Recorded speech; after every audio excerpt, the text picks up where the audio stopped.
দেখুন, আজকের দিনকে যদি আমরা ধরি তাহলে আজকে 13ই জুলাই আমরা বালুরঘাট শহর তৃণমূল যুব কংগ্রেস এবং তৃণমূল ছাত্র পরিষদের পক্ষ থেকে ব্লাড ডোনেশন ক্যাম্প করছি। এটা 21শে জুলাই প্রথম না, যেদিন থেকে আমরা যত বছর ধরে আমরা ছাত্র যুব দায়িত্বে রয়েছি, আমি বা মহেশ যারা রয়েছি, তারা প্রত্যেক বছরই আমরা এরকম মেগা ব্লাড ডোনেশন ক্যাম্প করি। তার কারণ আমরা এটা বিশ্বাস করি যে শহীদের রক্ত যাবে না গো ব্যর্থ। আর শুধু এই আজকে ব্লাড ডোনেশন ক্যাম্প নয়, আমরা দীর্ঘদিন ধরে আমরা সারা বছর ধরে মানুষের পাশে থাকার চেষ্টা করি এবং এই 21শে জুলাই নিয়ে আমরা বিভিন্ন কর্মসূচি নিয়েছি। আগামী দিনে আমাদের পথসভা আছে, আমরা এক্সিবিশন করছি, আমরা আর্ট গ্যালারি করেছি।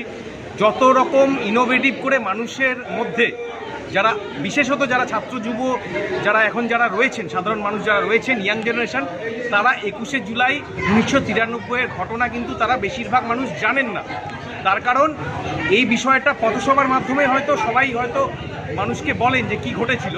আমরা একটা এবার ইউনিক সিস্টেম করার চেষ্টা করছি, যে একটা আর্ট গ্যালারি করে আমরা এক্সিবিশন করে মানুষের সামনে সেটা দেখানোর চেষ্টা করছি।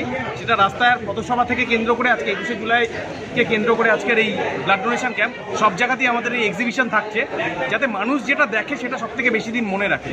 তাই সাধারণ মানুষ দেখুক, বুঝুক, রিয়ালাইজ করুক তারা যে বাম জামানায় বামের যে অত্যাচার সেটা কোন সীমাহীন অবস্থায় গেছিল, তারা কি অত্যাচারটা করেছে সেটা আজকের প্রজন্মের জানা দরকার।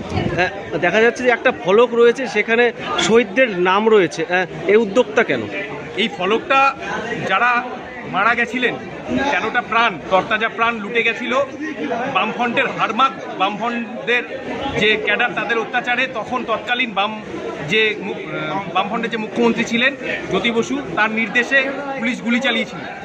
তাদেরকে শ্রদ্ধার্ঘ অর্পণ করে, তাদেরকে মনে রেখে আমরা আজ সারা বাংলার মানুষই সেটা তাদেরকে মনে রাখছেন এবং আমরা এটাই বোঝানোর চেষ্টা করছি যে আমরা এখনও তাদের ভুলিনি, শহীদদের আমরা ভুলিনি, শহীদদের আমরা ভুলব না।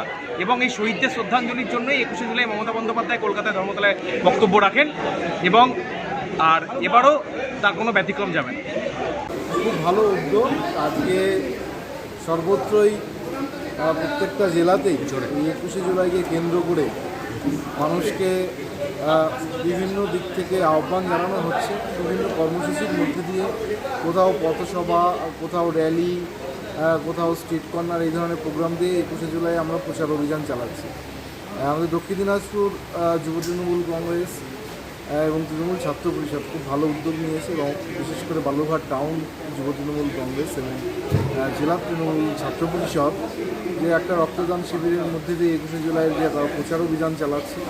একদিকে যেরকম 21শে জুলাই প্রচার হচ্ছে, পাশাপাশি আমাদের যে রক্তের ঘাটতি রয়েছে গোটা জেলা জুড়ে প্রত্যেকটা ব্লাড ব্যাঙ্কে, সেই ঘাটতিটা তারা পূরণ করার চেষ্টা করছে। এটা খুব মহান উদ্যোগ, খুব ভালো উদ্যোগ এবং পাশাপাশি অন্যান্য কর্মসূচি যেগুলো নিয়েছে 21শে জুলাইকে কেন্দ্র করে এবং তাদের উদ্যোগকে আমি সাধুবাদ জানাই।